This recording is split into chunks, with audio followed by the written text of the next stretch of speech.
دست دیوان و مامۆستا محەممەد صدیقی محبوبی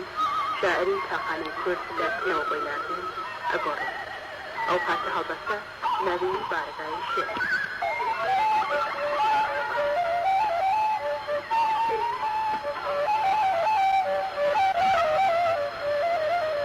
شێرە بێ ئەوەن گەرم بێ و بەسیر وەک ئاگری گەش بدانە قورسی موسەک و تەزین لە ئەندامی لەش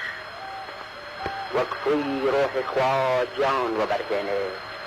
پەیکەرەی حەق بێ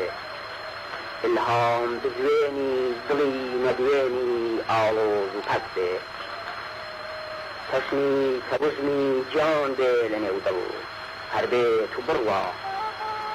بەرەو ڕووی ئامانج دڵ بێنێتە چەڵ کا بڕوا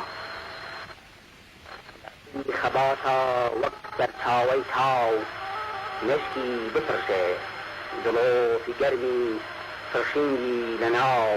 کۆمەڵا برشێ شێرە بێ لەگەڵ خوی ڕۆژگار نوێ ببێتەوە تا نەغمەی لە ناو دست نشت و دەمار بزرینگێتەوە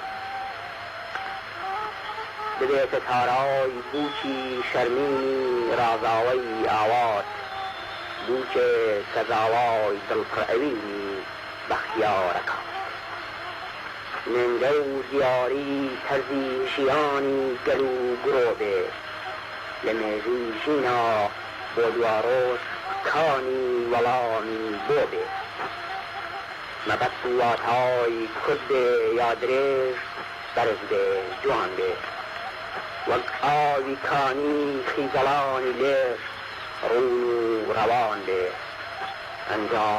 باخوای تەخت و بارەگای شێر و سەلیقە بۆ بەختیاری و پیرۆزی بڕوای بدا لە تریقە